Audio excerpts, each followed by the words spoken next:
Buenas tardes, queridas oyentas, bienvenidas a Catavinas, podcast número 3, el podcast de las mujeres feministas radicales de Andalucía, contigo y para ti, tu podcast feminista radical. Hoy hablaremos de pedofilia y de pederastia con Oliva Aguilera y con Nika, de Madrid. Yo que tú no me lo perdería, es interesantísimo y si te gusta lo que hacemos, solo tienes que suscribirte y darle a la campanilla.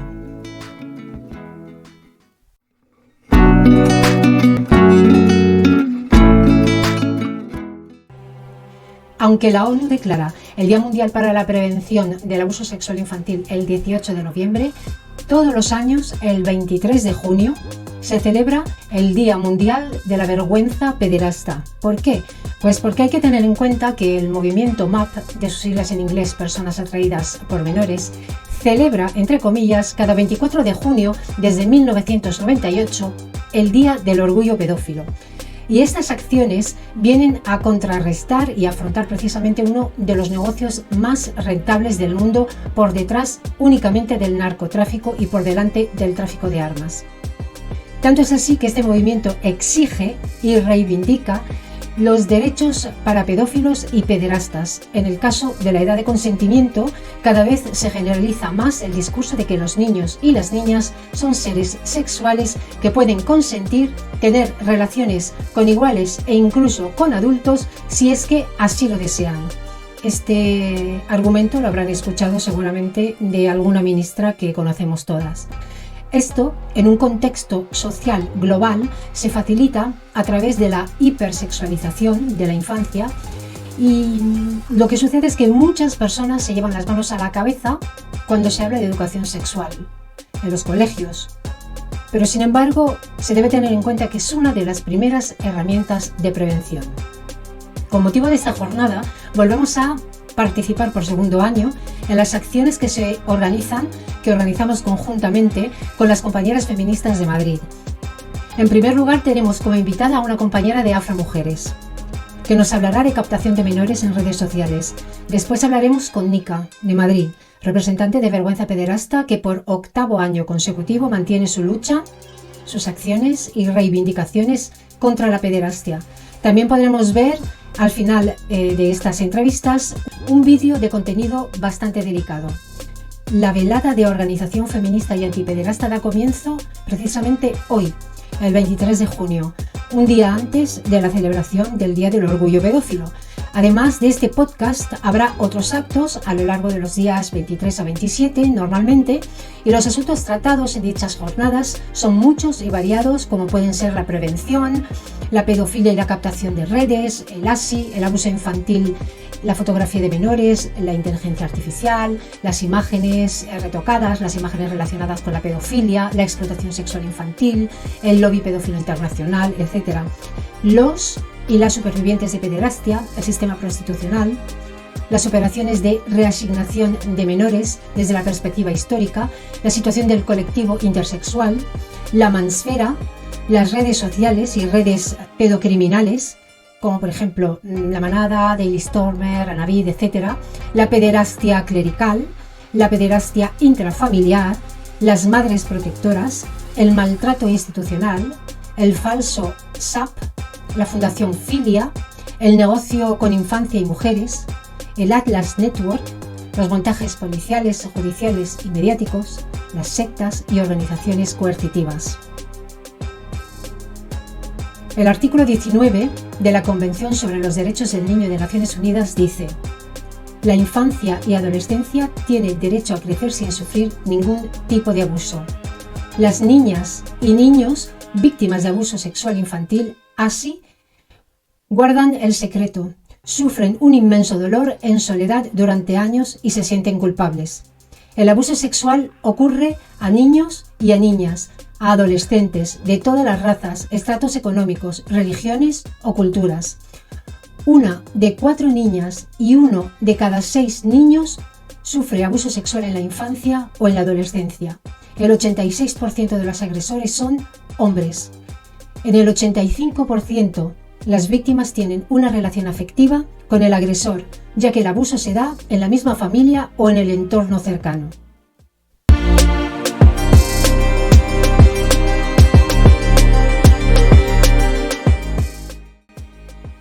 Desde Catavinas Podcast denunciamos las personas atraídas por menores. Denunciamos que celebran cada 24 de junio desde 1998 el Día del Orgullo Pedófilo. Y este podcast es parte de las acciones que vienen a contrarrestar y afrontar precisamente este terrible atentado a los derechos humanos y dignidad de los menores. Como digo, nuestra primera invitada es Oliva Aguilera, integradora social y activista, con la que se quedarán ustedes un rato escuchando sobre su disertación sobre menores en redes sociales.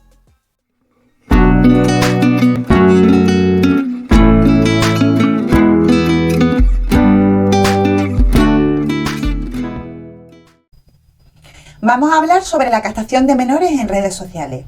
¿De dónde surge la captación de menores en redes sociales? Pues surge de la expansión de las redes sociales y de los dispositivos móviles, ya que las y los menores de tan solo 8 años o incluso antes tienen acceso a estos dispositivos. ¿Y por qué son especialmente vulnerables en las redes sociales las y los menores? Pues porque son nativos digitales y tienen un conocimiento de Internet, de los dispositivos y de las redes sociales muy superior al de sus progenitores, lo que les genera una falsa sensación de confianza. ¿A qué riesgos están expuestos las y los menores víctimas de captación? Los riesgos a los que están expuestos son pérdida de privacidad, sentimiento de engaño, pérdida de la autoestima, chantaje, material de exploración sexual infantil y agresión sexual.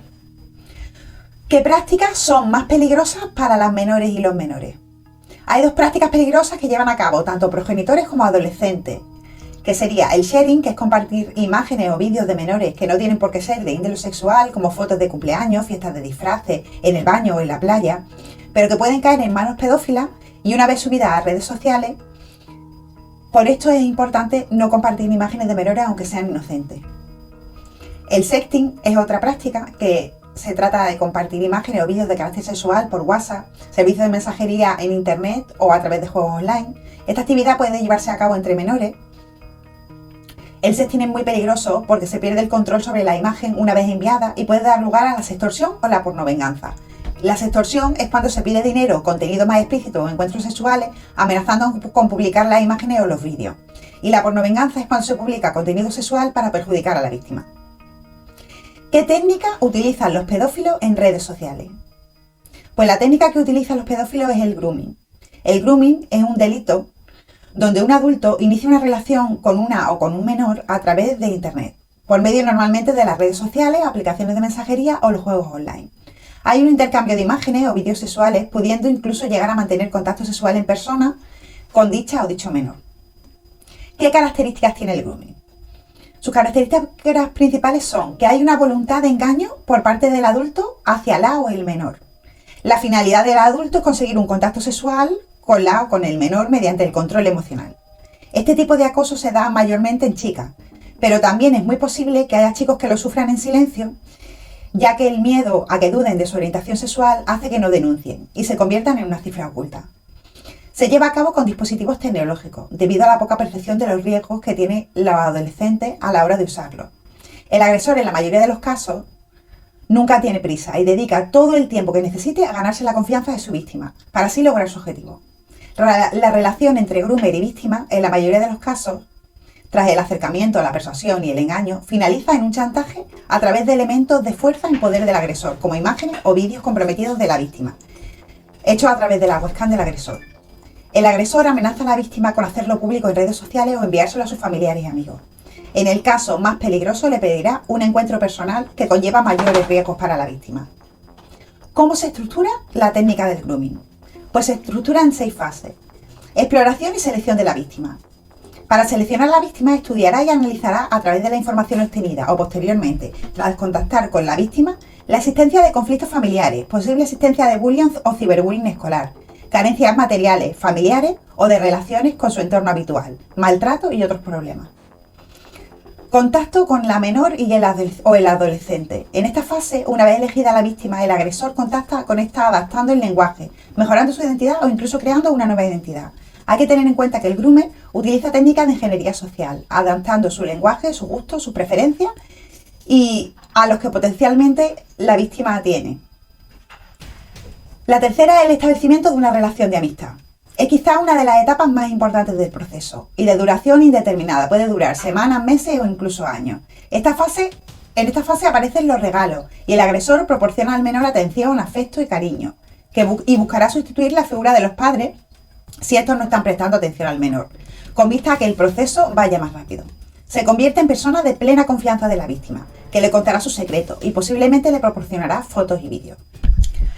La fase de relación. Esto ocurrirá si las fases anteriores han tenido éxito. En este momento el agresor buscará aparentar que la relación entre él y la víctima es simétrica, o sea que ambos tienen el mismo poder y capacidad de decisión, haciendo creer que es una relación romántica que no tienen los demás y por lo tanto ellos son muy afortunados. Convencido el agresor a la víctima de que deben llevar esta relación en silencio para que nadie pueda perjudicarle. Exploración del riesgo. En esta fase el groomer valora la posibilidad de que en el entorno del menor alguien conozca lo que está sucediendo. Si detecta que el riesgo es bajo, se irá con la petición de imágenes o vídeos y se quedará en esta fase o pasará a la fase siguiente. Encuentro sexual. En esta fase el agresor le pedirá a su víctima tener un encuentro físico con fines sexuales y para ello amenazará a la víctima con publicar y compartir las imágenes y secretos con sus familiares y amigos. Si no accede a sus peticiones, aquí el delito de grooming online se mezcla con otros actos de carácter delictivo, como el abuso y agresiones sexuales a menores, producción y tenencia de material de explotación sexual infantil o el delito conocido como sextorsión. También las víctimas pueden ser captadas y secuestradas por redes de trata y explotación.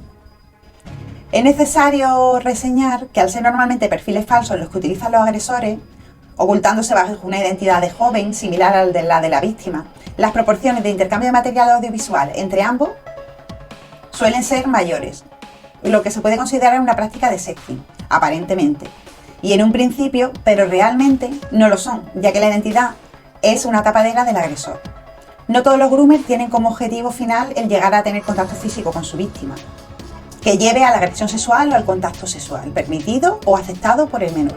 Llegado a este punto hay que tener en consideración que el consentimiento dado por un menor para tener relaciones sexuales con un adulto es totalmente nulo, porque el menor no tiene capacidad ni conocimiento de lo que está permitiendo realmente, al no ser un sujeto maduro y formado, que tiene experiencia y conoce las consecuencias de su acto al consentir la relación.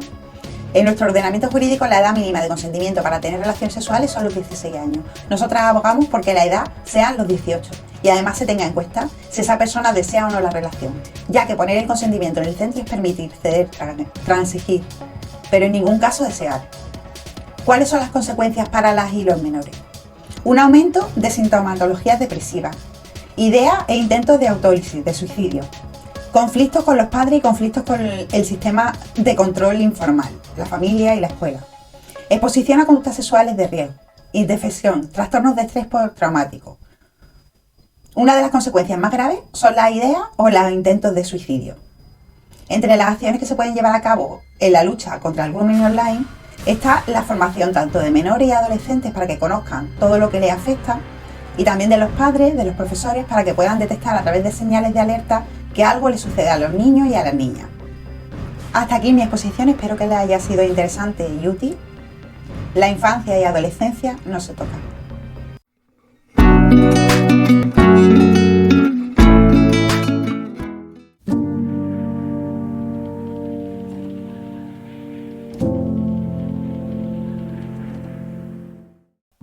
Como decimos, por 8º año consecutivo se convoca a la participación ciudadana en este día de lucha antipederasta que surge como respuesta y repudio al Día del Orgullo Pedófilo, celebrado por varios grupos pedófilos en numerosos países, y a sus redes de explotación sexual infantil. Durante estos años, las organizaciones y plataformas han realizado varias protestas y campañas de sensibilización con la ayuda de los movimientos sociales y activistas como el nuestro. De una de esas protestas surgió, por ejemplo, la acampada feminista En Sol, en verano de 2018, más conocida por su apoyo a la víctima de la manada. Queremos también denunciar un año más que estos grupos pedófilos y pederastas siguen campando a sus anchas mientras las víctimas de estas redes siguen sin la justicia y sin la reparación que les debemos como sociedad.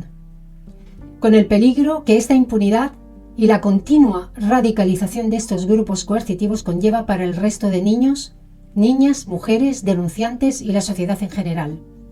Queremos denunciar una injusticia Queremos denunciar la justicia patriarcal y adultocéntrica, que no se crea a los niños y a las niñas, ni a las mujeres cuando denuncian, sobre todo cuando denuncian pederastia, y un sistema que encubre abusos a menores día tras día, castigando a los denunciantes, a las víctimas, a los testigos, a los profesionales que creen a estos menores. Queremos denunciar el silencio cómplice. Queremos que investiguéis con nosotras, que cada vez seamos más y ellos menos. Queremos pararlo.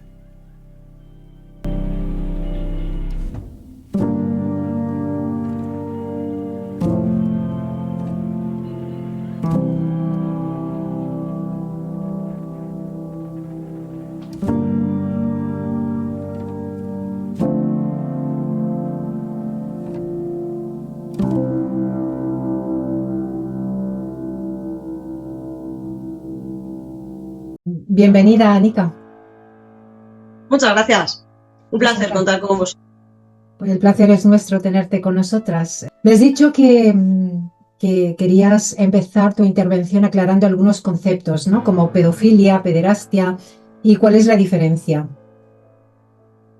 Bueno, yo creo que la mayoría de la gente que escuche esto ya sabe la diferencia, ya conoce sobre todo el tema de la edad de consentimiento en este país, que actualmente son los 16 años. Los menores de 16 años no pueden dar su consentimiento informado, por tanto cualquier adulto que tiene relaciones con menores está cometiendo un delito, pero no solamente relaciones físicas. Y ahí a nivel legal es cuando hay confusiones, y lo que quiero decir desde el principio es que la diferencia no está tan clara. Porque las redes pedófilas realmente forman parte de un entramado en el que se están prostituyendo niños, se están grabando sus violaciones filmadas, y a los pedófilos les interesa mucho esto de vender la imagen de que son personas inocentes, que aman a los niños, que pueden controlar su atracción sexual, pero la realidad es que en esos grupos pedófilos, aparte de ser delincuentes, terroristas, criminales y todo lo que les queramos llamar, porque se ponen viendo violaciones de niños, aparte es que son muy peligrosos, porque ahí hay todo tipo de personas con problemas mentales y con muchísimo odio hacia las mujeres y hacia otros colectivos, planeando cosas que realmente a mí me parecen terrorismo, como puede ser enseñarse unos a otros a violar a sus hijas, como puede ser enseñarse cómo se captan niños en los colegios o en profesiones que tienen que ver con niños. Por eso la sociedad entera tenemos que estar muy alerta. Por ejemplo, yo que trabajo con niños, hay algunos trabajos donde no me han pedido el certificado de delitos sexuales, siendo obligatorio, y tenemos que estar, incluso como empresas, como trabajadores, siempre muy alerta de estas cosas. Si entramos en grupos en los que se está compartiendo pedofilia y se acusa a esa gente de ser pedófilos, como ser pedófilo es saltar esa línea y haber llegado al abuso físico hacia niños, no tenemos pruebas de eso. Entonces ya ellos podrían defenderse muy bien y bueno, hay que hablar con precisión legal en esos términos. Pero sí, es muy posible que la mayoría de las personas que hay siendo pedófilos sean pederastas, efectivamente, muy peligrosos. Y hablamos realmente, cuando hablamos de redes pedófilas, hablamos de muchas cosas. Hablamos de redes de captación, hablamos de redes de producción de MESI, material de explotación sexual infantil, hablamos de redes de difusión de ese material, que por cierto es un delito que está súper poco castigado. Por ejemplo, esas imágenes y esos vídeos no se pueden descargar. Si tú ves algo así y ya te lo has descargado, tienes que ir corriendo a la policía y avisar. No puedes decir, me voy a quedar aquí recopilando pruebas, porque claro, en el momento en que los pillen, a ti también te cae un marrón. Hay que hacerlo de una forma muy concreta, muy correcta y contando con las autoridades si queremos pillarlos, porque denunciar a las plataformas realmente significa que ese grupo lo cierren y ellos se muden a otros. Tienen cientos de grupos. Es como la prostitución y la trata, ¿no? Una sin la otra son imposibles. Pues con la pedofilia y la pederastia es lo mismo. Yo, las personas que han sufrido abuso sexual infantil y además son activistas, que conozco a muchas, son las personas que yo más valoro ahora mismo en la lucha, tanto por los niños como feminista, por los derechos humanos, porque los derechos de los niños tendrían que estar aquí en las leyes y están por debajo de todas las cosas. Yo no quiero pensar que hemos llegado a un punto de no retorno, en que nos importen tampoco los derechos de los niños. Yo, cuando empecé esta lucha hace unos 12 años o más, pensaba que esto iba a ser una cosa que nos iba a unir a todos. lo de proteger a los niños. Es más, desde la izquierda a veces he notado falta de apoyo en estos temas, y hablando con denunciantes y supervivientes se han quejado mucho de falta de apoyo en estos temas, y creo que es una de las cosas por las que al final ha ganado un poco la ultraderecha haciendo trampas, es verdad, porque ellos van de antipederastas ahora y resulta que la mayoría de redes pederastas y pedófilas vienen de ahí, y las redes de silenciamiento a denunciantes y la pasta para esas redes, esos abogados de los pederastas. Entonces creo que es algo que desde la izquierda se tiene que empezar a hablar, pero ya, porque llegamos bastante tarde. ¿Crees que las mujeres y los niños tienen suficiente protección cuando denuncian redes de pedofilia o pederastia en el país? También cuando denuncian el propio delito en sí mismo, ¿no? ¿Y por qué? Pues no tienen nada de protección. Los primeros, los niños, por el tema de que es más difícil que ellos puedan acceder a la justicia y representarse solos, por el tema de que la propia familia a veces no lo quiere reconocer, por el estigma social, y lo primero que se les ocurre es no creer al niño, hasta que a lo mejor lo denuncian en un momento más tarde y luego se culpabilizan mucho a sí mismos, pero es un poco una dinámica bastante común, sobre todo en ciertos tipos de familias. También venimos de una España muy cerrada, en la que se han callado muchas cosas a nivel familiar, empezando por la violencia contra las mujeres, la violencia con los niños. Siempre se ha pensado que esto son cosas para dejar dentro de la familia, y los niños lo han sufrido muchísimo, pero es que aparte todo ese dinero que hay apoyando que se callen y silenciándoles a ellos, a las madres que denuncian, y esto es algo que se está analizando incluso a nivel internacional, que no es una estrategia solamente que se esté usando en España, la de silenciar a esos niños y a esas madres, pero que hay muchos datos de ello, hay muchos casos analizados, hay muchos profesionales que están siendo silenciados que también lo están diciendo. Las instituciones ya han dado, algunas de ellas, su opinión sobre esto. ¿Por qué? Porque se está haciendo mucha presión desde Europa también, y la ONU, por ejemplo, ya ha dado más de 5 avisos a España con este tema de, oye, ¿qué está pasando aquí con el tema de los abusos sexuales, con el tema de la violencia vicaria? ¿Por qué no se cree a los niños y a las madres cuando denuncian?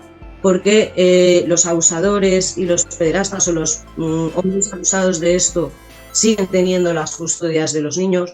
¿Por qué hay madres que por denunciarlo acaban en la cárcel? Y aquí no se quita la patria potestad a nadie hasta que ya se cargan a un niño. Y bueno, no ha pasado nada porque salen legiones de trolls a insultar a las feministas y a decir que las mujeres matan más porque es que abortan. Porque patatas. Entonces hay que darle a este tema la seriedad que merece, yo creo, desde personas profesionales que puedan aportar a estas investigaciones. Que yo al fin y al cabo soy una aficionada que me he metido aquí porque esas redes de silenciamiento y de acoso estaban yendo a por las madres, no solo en las redes. Es que yo he visto convocatorias de las madres en las que llevaban a sus hijos ahí haciendo pancartas tan majos entre ellos, conociéndose, y las madres tan a gusto, y venían señores del grupo de los defensores de los padres acusados a grabarlas con cámaras. Han llegado a tirar a madres al suelo en unas de esas concentraciones que ellas hacían. Entonces hay mucha gente que dice, ay, ¿por qué no se manifiestan las madres? Pues por un montón de motivos. Aparte de esos, es que enseguida utilizan su imagen, lo que sea que ellas digan, no solo para acosarlas, sino también pues para inventarse un montón de mentiras contra ellas todo el rato, porque ese es el truco judicial que hacen, o es el lawfare, que también esos abogados están relacionados con grupos de ultraderecha y con Vox, casualmente casi todos, y es todo como demasiado turbio, y está para mí bastante claro. Has mencionado que eres activista, dices que eres activista antipederasta desde hace más de 12 años. ¿Realmente qué es lo que fue o lo que te movió a tomar esa decisión, a iniciar esa batalla, ¿no? Porque es una dura batalla. Pues yo era animadora sociocultural, bueno, todavía soy animadora sociocultural, y he trabajado con niños desde más o menos 15 años o algo así. Y siempre pues me ha gustado mucho entenderlos, un poco conocer su mundo, y desde fuera como adulta he pensado pues cómo podría mejorar sus vidas, quizá qué problemas tienen, cómo protegerles. Y luego aparte soy una persona muy curiosa que me gusta mucho investigar. Y cuando me he puesto a investigar sobre todas las barbaridades que estaba pasando con los niños, o a leer realmente todas las noticias horribles sobre niños, en vez de pasarla, oh qué horror, he leído el titular y me voy a la siguiente página. Entonces empiezas pues como a interesarte más por ese tema, y también a nivel personal me sentía un poco frustrada con esos niños, porque pensaba, ¿yo cómo les voy a enseñar a defenderse de ese tipo de peligros en un futuro? Yo al final estoy aquí para que jueguen, para educarles. Realmente pienso que las personas que les podemos proteger somos los adultos. Entonces por eso también ahora mismo me voy a dedicar un poco más a la educación de adultos.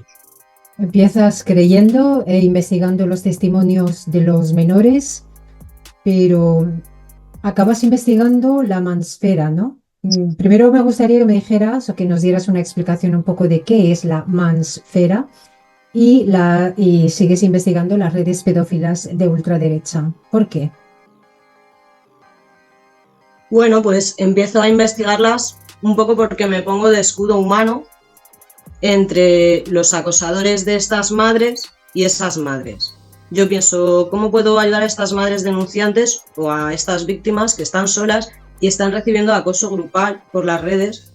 Y además, raro, era como si les hubieran apuntado como si fueran un objetivo y de repente empezaran durante un tiempo a recibir mucho odio desde perfiles diferentes que parecían ser de varios países. Y estas madres era como, oh, me estoy volviendo loca, denunciaban sus tweets y los tenían que borrar, pero no entendían por qué ese odio.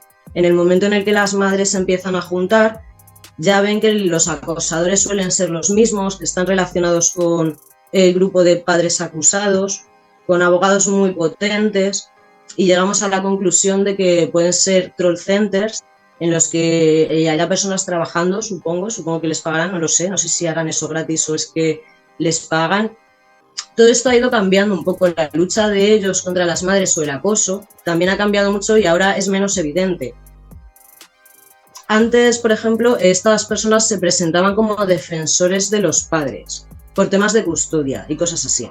Entonces era más fácil localizarles. También había avisos feministas desde muchos países que ya los tenían localizados y sabían lo que hacían y sabían que ahí había agresores de mujeres, agresores vicarios, pederastas, de todo. Que había personas que habían pegado a sus hijos, amenazado con matarles.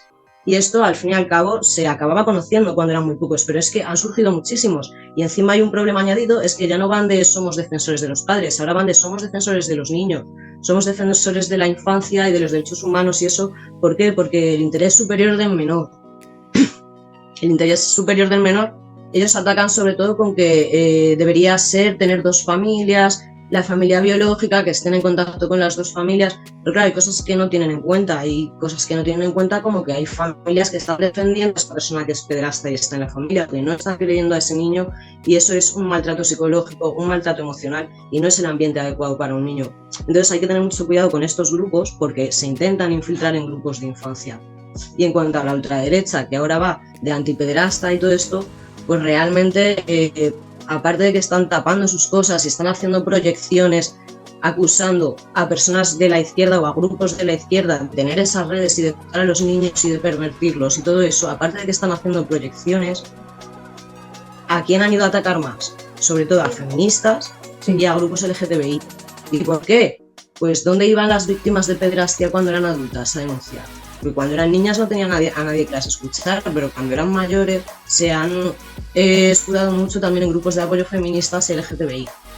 Toda esta lucha, en verdad, o esta falsa lucha que se han inventado de que las feministas y los trans se llevan a matar, cuando muchas veces hemos estado en la misma lucha, en parte está creada por ellos. Nadie está diciendo que hay perfiles de ultraderecha haciéndose pasar por mujeres y perfiles de ultraderecha haciéndose pasar por trans, insultándose unos a otros, y que tenemos que salir de ese bucle. Por ejemplo, nadie está hablando de eso, de que están alimentando esa lucha porque les interesa mucho.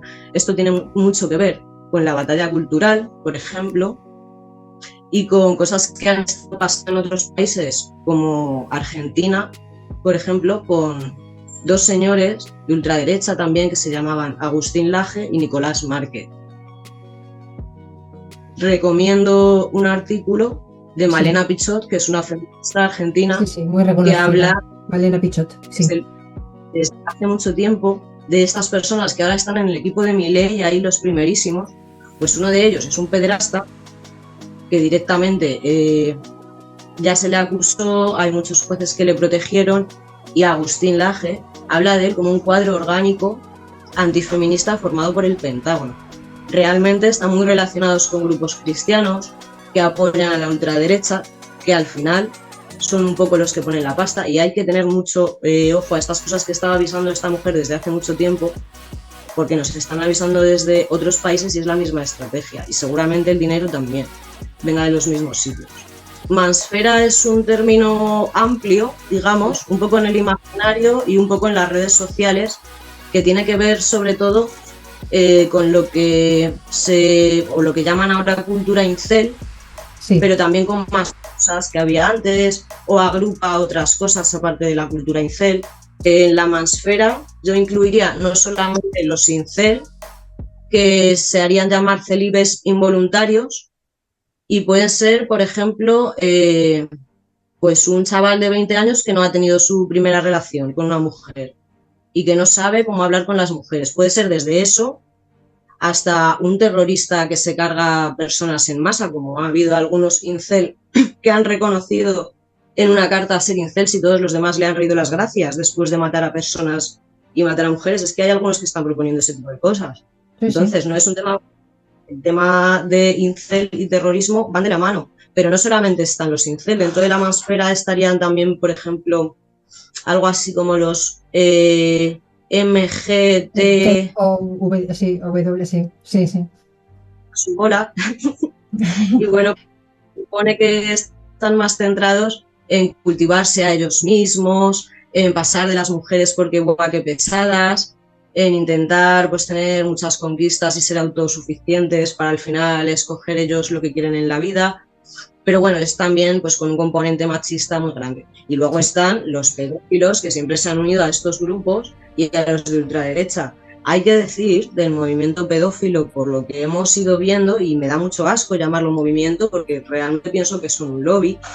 Entonces hay que decir de estas personas que se hacen pasar por movimientos y son pedófilos, que se intentan infiltrar en todos los grupos y tienen estrategias, por ejemplo, hacer que se enfrenten entre ellos o meterse dentro de un grupo y hacer que se destruya desde dentro. Entonces, este tipo de batallas que está habiendo ahora, que ellos llaman batallas culturales, en realidad tiene mucho que ver con eso. Y el término género también ha tenido diferentes acepciones según el país, según el momento. Por ejemplo, ideología de género. En Argentina, esas personas que te he comentado que hace muchos años que había un pederasta y una persona antifeminista con un cuadro orgánico del Pentágono, hace mucho tiempo que estaban diciendo que la ideología de género era muy mala, eran revisionistas históricos de la ultraderecha y lo que hacían era poner a los hombres como súper buenos, a la ultraderecha como súper guay, y a la izquierda decían que ha perdido fuerza porque, claro, se han metido las mujeres, se ha metido el feminismo y entonces ya no les dejan hacer guerras. Iba un poco por ahí el libro, ¿no? Se llama El libro negro de la nueva izquierda.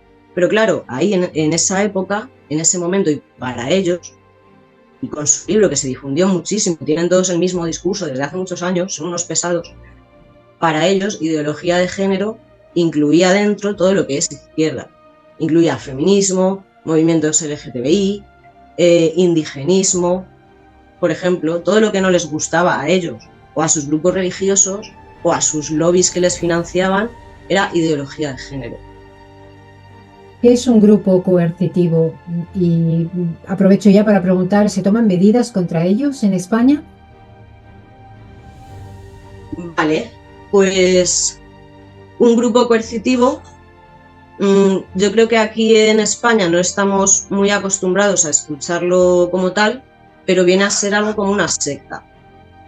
El nombre del grupo coercitivo a mí me gusta porque sigo mucho a un chico que se llama Pablo Salum, que es de Argentina, y habla mucho sobre sectas o sobre grupos coercitivos, como le gusta a él llamarlo.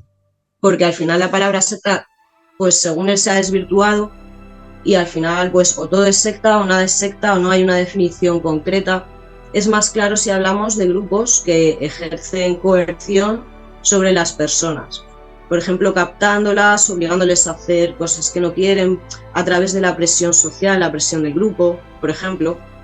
Y pueden ser no solamente religiosos, el tema es que las sectas han evolucionado mucho y no solamente enganchan a la gente con temas religiosos, sino que puede ser pues con una moda, con una música, con una idea de negocio, de estafa piramidal, por ejemplo. a saber, con muchas cosas o con medicinas alternativas, por ejemplo, terapias, pseudociencias o con explotación laboral. Por ejemplo, muchas personas que están en sectas están ahí diciendo que trabajan voluntariamente para ellos y no se dan cuenta de que son víctimas de una secta. Entonces, esa perspectiva creo que aquí en España no se toca mucho y se tendría que tocar porque sectas hay un huevo. Hace mucho tiempo leí un artículo en el que la propia Iglesia, sin meternos en si las religiones son sectas o no, la propia Iglesia estimaba que había como más de 250 sectas peligrosas. Y secta peligrosa, tú miras la definición en el diccionario y son las que han cometido delitos pero muy, muy bestias. Recordemos que hay algunas pues que se suicidan todos juntos o cosas así, pero el tema abuso sexual entre sus miembros, abuso a las mujeres, abuso hasta a los niños y tráfico de personas es bastante común entre ellos, y prostitución de personas. Entonces todo esto tenemos que mirarlo con lupa y tenemos que aprender sobre cómo detectarlas. Estaría muy bien una legislación contra ellas, por ejemplo, como propone Pablo en Argentina, y además han denunciado a muchas de estas organizaciones y yo creo que incluso se han evitado futuros delitos. Yo creo que aquí nos falta eso. Y hay un vídeo que también me gustaría mucho recomendar a la gente, que es de Marina Lobo, y habla de las ayudas que les están dando a organizaciones espirituales y de autoayuda y todo eso, o algunas otras organizaciones de estas que tienen tema de menores a sus espaldas. Y es más, hay muchas de estas organizaciones coercitivas que están sembrando aquí sus negocios. Hay muchas que están expulsadas de otros países y están viniendo aquí, entonces es algo que tenemos que empezar a mirar ya con lupa y que está relacionado con muchas otras cosas, como puede ser, por ejemplo, eso, la prostitución, el tráfico. Me recordaba un artículo que leí, no sé si fue el año pasado, que en Reino Unido, por ejemplo, tenían que sacar a los pederastas de las cárceles, porque es que no hay cárceles suficiente de tanto pederasta que hay, ¿no? O sea, de tantísimo pederasta que hay. Y luego hablar de terrorismo hacia la mujer y hacia los menores también. Hace poco que lanzamos un vídeo desde nuestra, tú lo viste, creo, desde nuestra asociación, en el que el propio comisario de Londres decía que la violencia contra las mujeres y contra los menores era terrorismo, directamente terrorismo, y aquí no conseguimos ni que se crea que hay violencia machista, ¿no? O sea, es verdaderamente peligroso lo consciente que son en otros países. Y luego en España aquí que sea un tema casi que tabú, ¿no? 40 años de retraso que llevamos y 40 años que nos hacen falta recuperar para hacer y practicar lo que hacen otros países precisamente en este tema, como es la pederastia, la pedofilia y la violencia contra las mujeres, ¿no? En países más avanzados, ¿no? Hablamos de supervivientes, pero yo creo que un menor o una menor que ha sido víctima de así, es muy difícil que supere algo así. Yo particularmente soy de la opinión de que puedes superarlo, lo mismo que las víctimas de la trata y la prostitución, ¿no? Que son sobrevivientes, que son mujeres con mucha fortaleza, que luchan. Las personas que somos víctimas de así, a lo mejor nos ha hecho falta casi 3 décadas y empezar a hablarlo, ¿no? Y aún no solo afecta a la parte psicológica, ¿no? Sino que te afecta en todos los niveles, en todos los órdenes de la vida de cualquier menor, ¿no? Y que cuando se hace adulto, a nivel físico, a nivel sexual, a nivel mental, en todos los niveles, el daño tan terrible que es la pederastia es tan tremendamente incomprendido por las autoridades, que son las que pueden poner freno a esto. Porque las madres, yo puedo intentar ser una madre con mi hija pues lo más protectora posible, pero ¿de qué me sirve viviendo en el mundo en el que vivimos? Y es normal que les cueste tanto hablar, que les cueste tanto unirse, confiar en la gente por todo esto que están viviendo.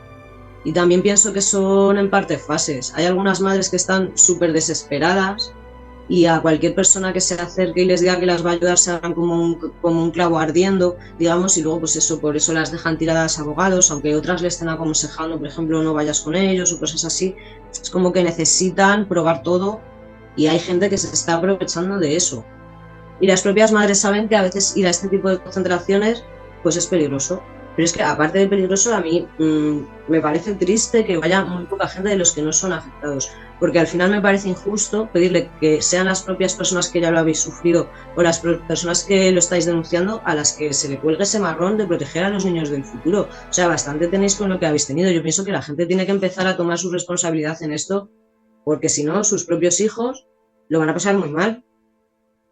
Por ejemplo, a ver, toda esta gente que está diciendo que somos tan peligrosas para los niños, las feministas, las personas LGTBI y todo eso, y que no se ha parado a pensar en los mensajes de odio que recibe y en dónde está llevando a sus hijos o en quienes están empezando a ser sus amigos. Estamos avisando de que en este tipo de organizaciones y de redes que están buscando gente, hay gente muy peligrosa.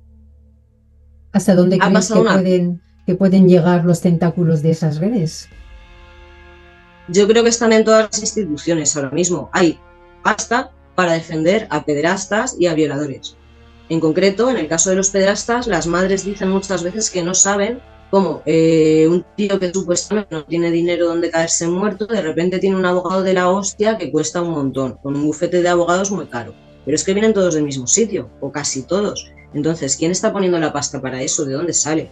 Aunque ahora vayan de defensores de los niños, hay que tener mucho cuidado con ello, porque algunos realmente lo que defienden, y lo tienes que averiguar tú mismo, son los derechos de los padres agresores a seguir invadiendo los espacios seguros de mujeres y niños, a los que ya han martirizado suficiente.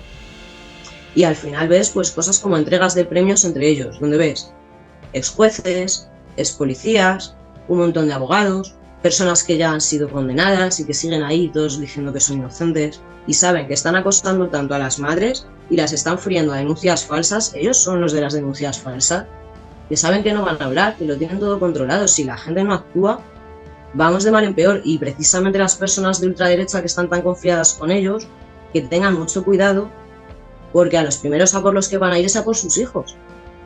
A las feministas nos insultan, pero las feministas educamos a nuestros hijos y de alguna manera podemos intentar que no estén cerca de esta gente. Y están pasando cosas raras con el Yunque y sus amigos, por ejemplo. Todas estas organizaciones de ultraderecha que están captando jóvenes supuestamente para militarizarles. No, es que realmente están captando niños, están captando menores y están captando personas con problemas de salud mental. Y lo están haciendo no solo para militarizarles, sino también para abusarles, para extorsionarles, para que capten a otras personas. Porque las propias personas que empiezan a denunciar cosas raras que está haciendo el Yunque aquí en España, por ejemplo, con unos campamentos a los que se llevan a sus hijos, son antiguos seguidores del Yunque, de la organización Hazte Oír. Tienen muchas, en concreto no sé exactamente cuál era, puede que fuera Organización del Bien Común la que hizo estos campamentos, pero al fin y al cabo son los mismos en muchas organizaciones. Y las propias personas que denuncian esto, que se los llevan a los niños a campamentos secretos y hacen con ellos tácticas militares y movidas así, son los padres. Y claro, el resto de padres que siguen a esta gente no lo saben. No, claro, porque ellos son muy antipederastas, pero no hablan de eso, no hablan de Legionarios de Cristo, que ya eran una secta pederasta y encubridora que viene de México desde hace mucho tiempo. No hablan del caso de Edelweiss, que es como el caso más importante, yo creo, a nivel de España, en el que se llevaban a niños a campamentos y eran abusados por gente de allí, no solamente por el líder de esa secta, realmente iban de cristianos, pero bueno, era una secta que supuestamente tenía un líder que se había creado, les decía a los niños que él venía de otro planeta. Para resumir, yo pienso que los tentáculos están en todos los niveles de poder y en todos los negocios que tienen que ver con infancia. Y de ahí viene ese maltrato institucional que las victimiza continuamente, por ejemplo, a las madres denunciantes, hasta el punto que hemos llegado a ver ante nuestros ojos, de que más de 20 madres denunciantes son acusadas de trama criminal por los medios, cuando se ve que judicialmente que va, o sea, que ha habido montajes policiales, judiciales, mediáticos, que aquí no ha pasado nada y aquí nadie habla de eso y sus hijos siguen en peligro. ¿Y qué pasa con las pruebas de los profesionales? Porque esto al final ha quedado así, en que bueno, igual eran una trama, es que estas feministas qué malas son. No, queremos llegar al fondo de todo esto. Y que igual que han castigado ahora judicialmente a un tío blanco hetero, que se haga también esa justicia retroactiva hacia las personas que han estado acosando, desacreditando, denigrando, inventando fake news hacia personas que han sido denunciantes y supervivientes. Otra persona a la que han frito, por ejemplo, por las redes y a nivel personal y con unas burradas que no veas, es a James Rhodes, por ejemplo. Supongo que también el hecho de que la ley haya llevado su nombre, pues ha podido tener algo que ver en ese odio tan infundado a la gente, pero ha sido una persona pues muy criticada, pero no solamente él. Denunciantes de la iglesia como Alejandro Palomas, por ejemplo, estamos viendo unas cosas muy bestias y la gente pues al final no actúa. Al final se quedan en que, bueno, hay grupos pederastas de izquierdas y de derechas, en fin, hay todo. A mí muchas veces me critican y me dicen, ¿por qué no investigas también los de izquierdas? Pues es que, mira, de izquierdas todavía no me he topado con ninguno. Lo que se está llevando ahora es captar a los niños con memes misóginos, machistas, racistas, incels, apoyando a ciertos partidos de ultraderecha, y por ahí es como les están captando redes saliendo, por ejemplo, en todos los colegios o sea, en todas las comunidades de España, han ido metiendo niños de colegios e institutos que al final lo han ido denunciando en varias comunidades. Era un grupo que se llamaba, o varios grupos, uno de ellos se llamaba Meter gente hasta llegar al millón. Y son grupos con contenidos que a ellos pueden parecer graciosos, incluso con dibujitos, con cosas que le pueden atraer a un niño como dibujos manga, los Pokémon, por ejemplo, y van subiendo el tono de esos mensajes, inculcándoles pues cierto tipo de batalla en la que ellos tienen que luchar contra algo, les van inculcando incluso pues reírse de las personas que tienen problemas o son más desfavorecidas, y les van inculcando el reírse de esa persona desgraciada, ese sadismo, les van metiendo vídeos con contenido cada vez más gore, y estar muy pendientes de las redes de nuestros niños, los que tienen las y los que tenemos niños, porque caen en estas cosas casi sin pensárselo. Hace poco he visto un tuit de una chica, una niña de 15 años, que le comentaba a otra de 17 que su novio la estaba acosando y le estaba pidiendo nudes. Y la otra chica, pues pensando que este chico era su novio, pensando que tenía 19 años, había dicho, bueno, al final da igual la edad porque ella tenía 17, no le parecía tanta la diferencia, pero al final este tío tenía 25, las había captado a las dos en juego. Mucho ojo también a las redes sociales que se abren de pronto en un juego y con quién están hablando nuestros niños para jugar. Las había captado a las dos con la misma mierda, estaba pidiéndoles imágenes y a saber qué estaba haciendo con ellas. Y hay casos así, para aburrir, de un montón de niñas y niños que están denunciando esto. ¿Y qué pasa? ¿Quién le pone freno? Pero es que no es algo nuevo, los incels no son algo nuevo. No, ¿y la fiebre de los furry? No. También, claro, todas estas cosas hay que mirarlas con lupa, ver de dónde salen, conocer la historia antipederasta también y a qué se han enfrentado anteriormente las personas que defienden los derechos de los niños, y conocer los patrones comunes, porque al final repiten sus estrategias una y otra vez.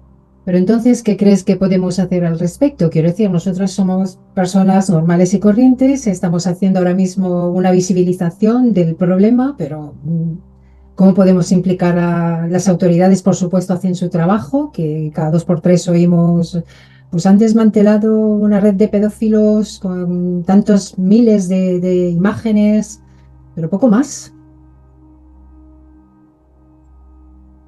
Yo la verdad es que no sé si las autoridades hacen su trabajo.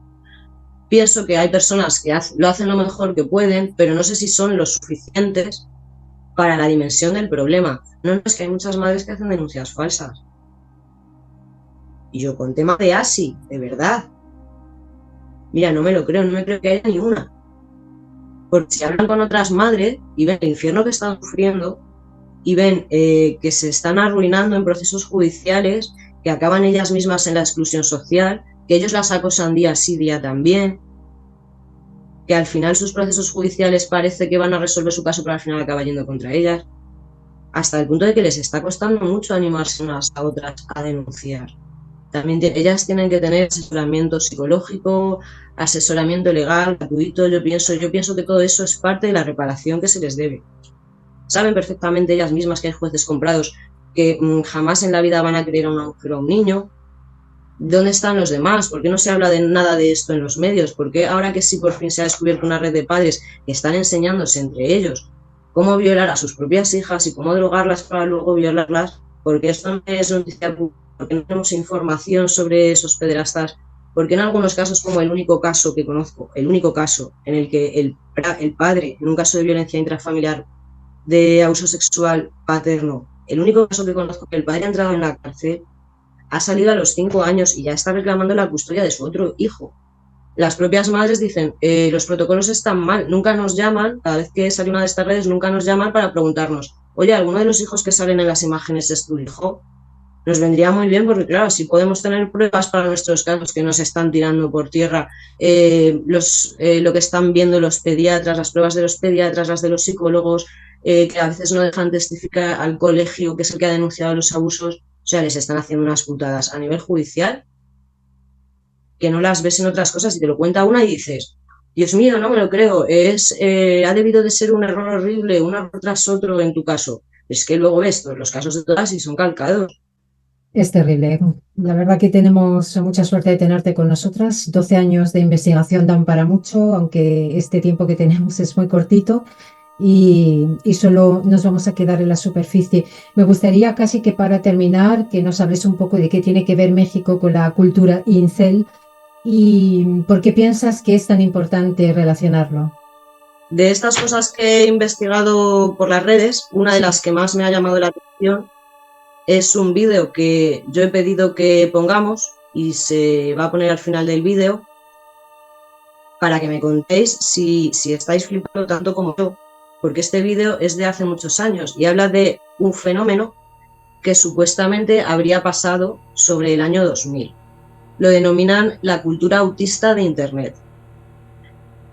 Nada que ver con las personas autistas reales, sino que creo que eran grupos pedófilos masivos que salieron de Facebook y se relacionó su origen con México y salieron en esos años sobre el 2000 y de esos grupos de Facebook que empezaron con memes a captar menores, contenidos de vídeos gore, pidiendo imágenes y el tema fue muy sonado hasta un punto que ahora veréis en el vídeo y ya nos contaréis qué os parece. Pero es como algo que creo que tenemos que ver, saber qué ocurrió en el 2000 y ver las similitudes y las diferencias. También acordarnos de eso, de que autista, en el contexto en el que yo he nacido en el 85, por ejemplo, en mi colegio se utilizaba el término autista para referirse un poco como de broma a un niño que estaba solo. Intentan captar menores y personas pues, que se sienten solas, como puede ser el gancho de los incel ahora, que para mí no son nada nuevo, repito, para mí vienen de los grupos pedófilos como los de la cultura autista de México, que no era solamente el que vamos a ver en el vídeo. El que vamos a ver en el vídeo se llama Seguidores de la Grasa. Sí, la grasa es algo que hoy por hoy incluso se está escuchando en música, ¿no? Sí, hay como ciertos mensajes subliminales que si ves los términos que se utilizaban, por ejemplo, en ese tipo de grupos de Facebook de Seguidores de la Grasa, por ejemplo, por ponerte un ejemplo de cosas que recuerdo haber visto, papulince era una palabra, otra era para referirse a chicas jóvenes o menores a las que le pedían sus fotos sexuales, por ejemplo, a ellas las llamaban elfas y sus fotos sexuales eran el pack. O sea, utilizaban como palabras para que otras personas no pudieran reconocerlo, pero todavía se ven nostálgicos de estas comunidades queriendo crearlas, o de hecho ya las están creando y se están pasando de unas a otras, que es lo más probable. Entonces a mí no me parece este tema de los incels nada nuevo, sino un intento de reciclaje de esas cosas que ya había antes y que eran tan peligrosas y que vamos a ver en este vídeo. Creo que no es nada nuevo, simplemente tiene más financiación, le han cambiado el nombre, el objetivo sigue siendo el mismo, menores y personas con problemas de salud mental y personas que se sienten solas. Por las épocas también en otros países tendríamos en contexto lo que en Japón llamaban hikikomori, que son pues, niños solitarios que de repente no tenían su vida social en internet y ya pasaban de relacionarse con el resto de la gente y caían en depresiones profundas y se suicidaban. Y este tipo de cosas, como que en contexto, cuando vemos estas cosas, nos alertan para que no se repitan y por eso creo que es importante verlo. Sí, toda la cultura que estamos viviendo ahora, no sé si el otro día estábamos comentando, haciendo un previo del podcast sobre el tema precisamente este de grasa, ¿no? Porque además me ha llamado la atención, estaba viendo el vídeo al principio cuando hablas sobre el tema de la grasa y tenemos que hablar mencionar, por ejemplo, que el nuevo álbum temático de Nati Peluso es Grasa, ¿no? Y que también, por ejemplo, había Redimidos también tenía un vídeo que se llamaba Grasa. Y quiero decir que no sabemos de qué va la grasa, pero luego a la larga, una vez que ves este tipo de vídeos, te das cuenta de que no es tan inocente. Claro, en este caso, seguidores de la grasa, se supone que el líder o la persona que era el administrador de las redes en un principio le llamaban el grasoso o la grasa o se hacía llamar él así. Entonces también tiene mucho que ver con estas cosas de grupos coercitivos y al final es todo lo malo de esa historia que hubo, que al final se ha internacionalizado, lo está intentando hacer en muchos otros países, le han cambiado el nombre, pero la gente tiene que ver la continuidad de estas cosas también Sí. para ver cómo empieza y cómo acaba este tipo de grupos y avisar a los niños también y contárselo con un lenguaje que ellos puedan comprender, pero que ellos también puedan detectar, por ejemplo, esa progresión en sus propias redes, en las de amigos suyos, que puedan detectar esos comportamientos extraños y ayudar a otros, es importante. Nick, ha sido un verdadero placer tenerte. Yo creo que te llamaremos en más de una ocasión porque nos ha quedado muy corto todo lo que quería preguntar y el tema da para muchísimo. Siempre terminamos las entrevistas en el podcast con una palabra, con una frase que nos inspire a todas, que no, pero en este caso me gustaría que nos dijeras algo como broche casi que final para despedirnos, algo que nos ayude, que ayude a esas madres, que ayude a esos menores, que nos anime a denunciar, no sé, algo que te inspire. Pues una frase que me gusta es que lo más importante es la motivación. Tenemos que conocer al enemigo, porque hay una batalla cultural o no sé qué mierdas que al final se traduce en mujeres muertas, niños muertos y cosas tan chungas que tenemos que ponernos a investigar juntas y a saber cómo actúan. Y esto de conocer al enemigo, pues es lo mínimo para hacer planes de autodefensa. Yo, por ejemplo, creo que es importante mostrarles que les apoyamos y que les creemos como sociedad, como mínimo. El apoyo social, el acompañarles a los juicios o a cada vez que tienen uno de estos procesos que son muy dolorosos para ellos y les hacen revivirlo. Las madres que tienen que ir a verlos a los puntos de encuentro a sus niños también son momentos muy dolorosos para ellas. Queremos pedir a nuestras oyentas, a nuestra audiencia, que estén atentas a este tema que estamos denunciando. Es muy importante. Gracias, Nika, por tu presencia en nuestro programa. Ha sido un placer tenerte con nosotras. Gracias a vosotras, chicas, sois geniales. Y en especial a ti, Teresa, te agradezco mucho que estés hablando de esto. Sé que cuesta mucho y me Sí, da rabia, cuesta. sobre todo eso, que muchas veces piense que las personas que lo han vivido lo están denunciando son los que se tienen que encargar de eso, son los que tienen que ser los activistas. Yo lo valoro mucho porque la verdad es que la mayoría de las personas que lo habéis vivido lo estáis denunciando y estáis siendo activistas. No solo por salir de eso, no solo por sacar a vuestros hijos de ahí, sino que es que encima luego sois los que más estáis ayudando a los niños que vienen detrás.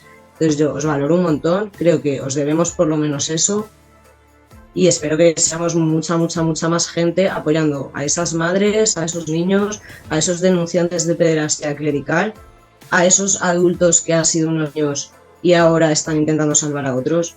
Me parece súper importante en todas nuestras políticas esa visión de infancia, además de la feminista. Pues estad atentas, compañeras, a nuestras redes, seguidnos en Instagram, en Catavinas Podcast y en feministas.radicales Andalucía en Instagram, en X somos Andabolición y dadle a la campanita y suscripción para que os avise cuando subamos más contenido. Este es importante, por favor, compartidlo, es muy importante, hacedlo por los menores, hacedlo por las madres que luchan por sus hijos. Gracias por vuestro interés. Nos vemos pronto. Cata Divina, salud, feminismo y que viva la lucha de las mujeres. Y no olviden que a continuación les vamos a dejar el vídeo prometido de contenido sensible. Se llama El perturbador iceberg de SDLG y otros grupos de Facebook. Un vídeo de Nightmare Freaky. Recordamos que el contenido de este vídeo puede herir la sensibilidad de los usuarios y que no nos hacemos responsable de su contenido, pero lo recomendamos. Muchas gracias y hasta otro día.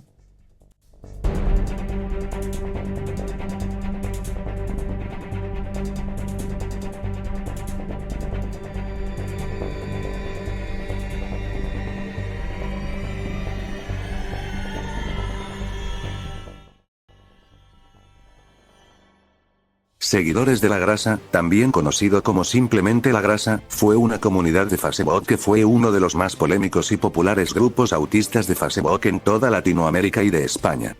Actualmente forman parte de él más de 50.000 miembros, pero en su pico de fama llegó a reclutar más de 500.000 en su grupo principal.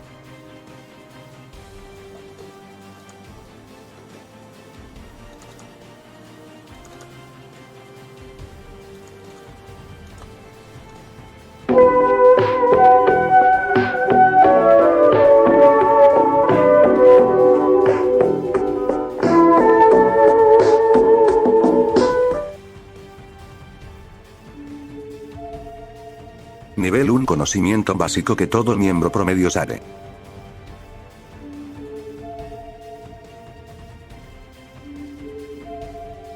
No hay mucho que decir, es un juego desarrollado por miembros de La Grasa, no sé si seguirá existiendo.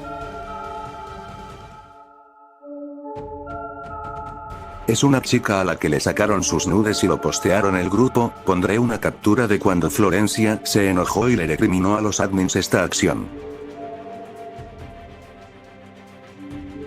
Toro Max es un niño con discapacidad que se volvió famoso en SDLG.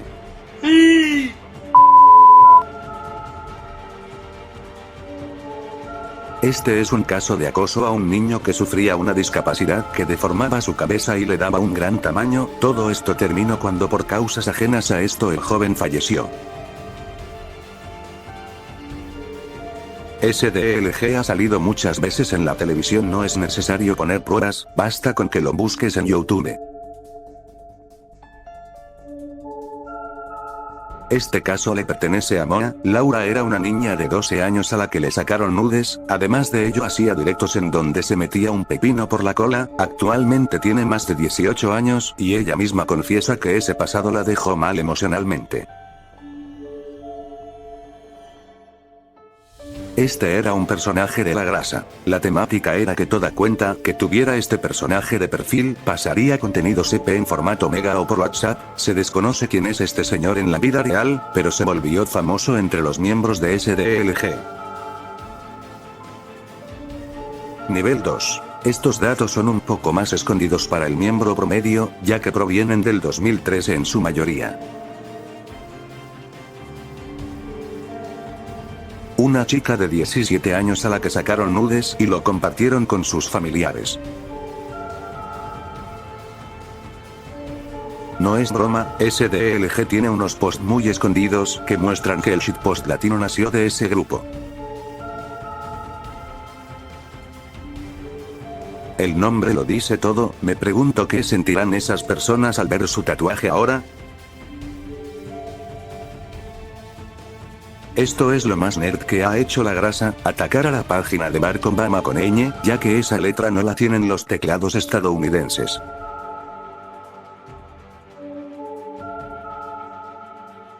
El nombre lo dice todo. Aquí una compilación de fotos de estas reuniones.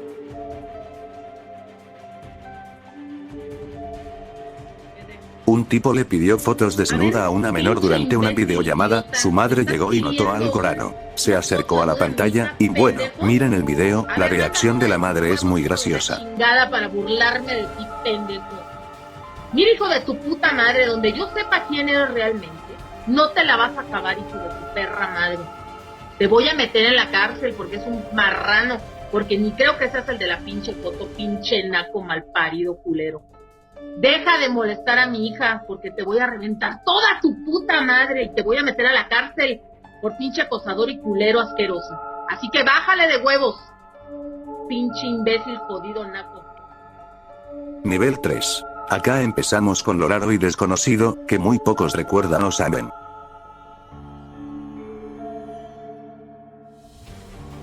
Un policía mexicano tuvo la mala idea de postear en SDLG una foto con un arma apuntándose a la cabeza. La foto de hizo viral y despidieron al policía de su trabajo.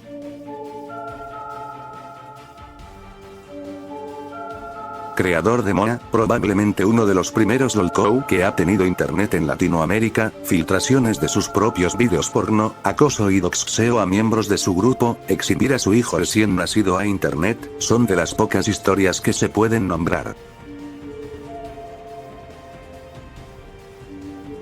Hamburguesa de caca. Un tipo idiota se grabó a sí mismo comiendo pan con caca.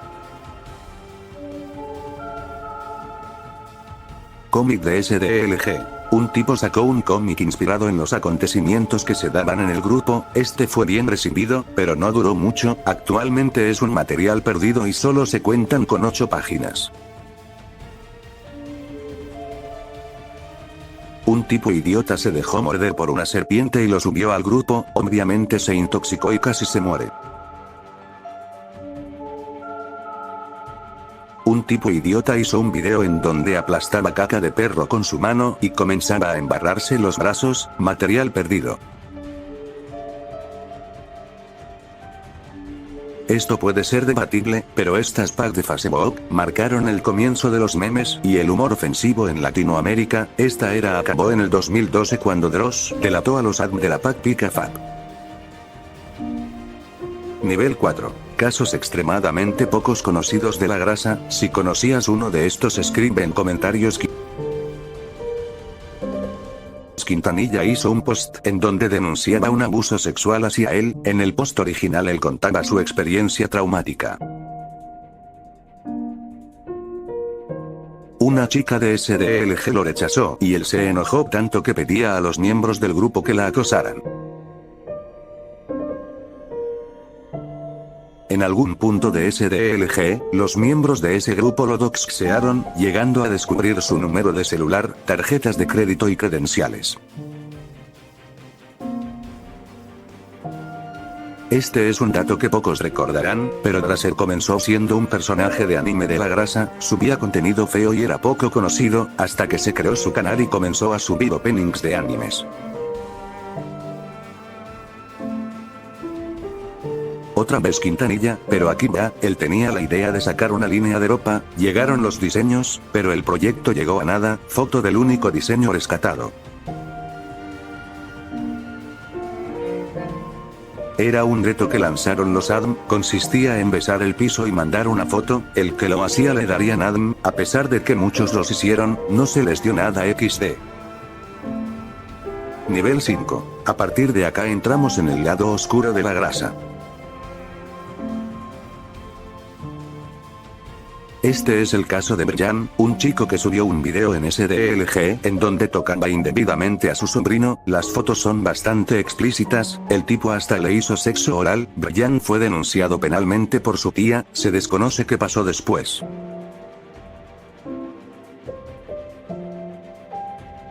Nadir es una administradora del grupo. Bueno, el nombre lo dice todo, la doxearon, filtraron sus datos, la dirección de su casa, número de celular, sus nudes. Se sabe que recibió mucho acoso y hasta llegaron a tirarle piedras fuera de su casa. El contexto es que el grupo Olk estaba siendo investigado por la policía, así que se infiltraron en el grupo y organizaron una reunión, todos los que asistieron a esa reunión fueron interrogados.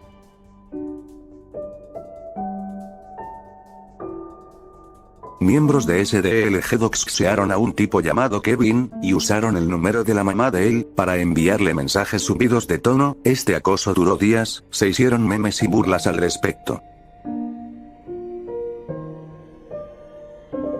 Esto fue una casualidad muy graciosa, resulta que en ambos grupos se iba a hacer una reunión grupal, ambos grupos acordaron el mismo día, el mismo lugar y la misma hora. Cuando ambos grupos se encontraron, comenzaron a pelearse entre ellos, como resultado se vio a un joven ensangrentado porque lo golpearon hasta dejarlo mal. Un idiota subió una foto diciendo que iba a asaltar a unos niños, lo hizo y el caso salió en la televisión. Constantemente durante un tiempo un idiota subía vídeos maltratando a sus mascotas, pocos saben esto, pero luego de un tiempo el tipo se creó un canal y así nació Peluchín. Nivel 6. La información que verás es delicada, mantener discreción. Iniciamos con un caso leve, él es el creador de SDLG, no pondré pruebas por respeto a la privacidad, se sabe que doxearon al gordo y a parte de su familia. Durante una de las reuniones grasosas, llegó un grupo anarquista y empezaron a acosar a los jóvenes de SDLG, se desconoce si esta situación llegó a problemas mayores. El marcianito 100% real bailando cumbia inicialmente fue hecha como burla a una niña con discapacidad, por Dios. ¿Recuerdan los años en el que Dross era un completo acosador?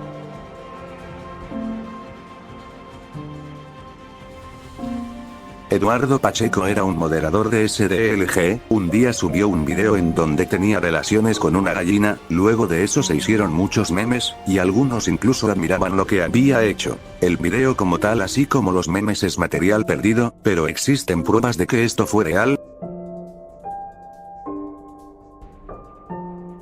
Es bastante delicado, muchos miembros abusaban sexualmente de sus familiares y lo subían al grupo, son muchos casos de los que poco se tiene registrado, pero los que estuvieron en el grupo SDLG sin reglas sabrán que existió, no puedo poner pruebas porque no las tengo y porque tener ese material es ilegal.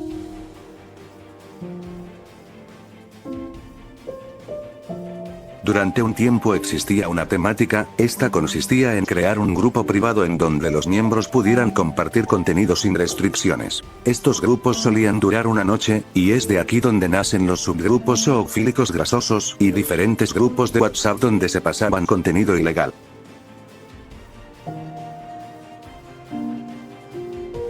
Probablemente hayas visto este video si estabas en SDLG sin reglas, era el video de un señor cumeando a un bebé en nombre de la grasa.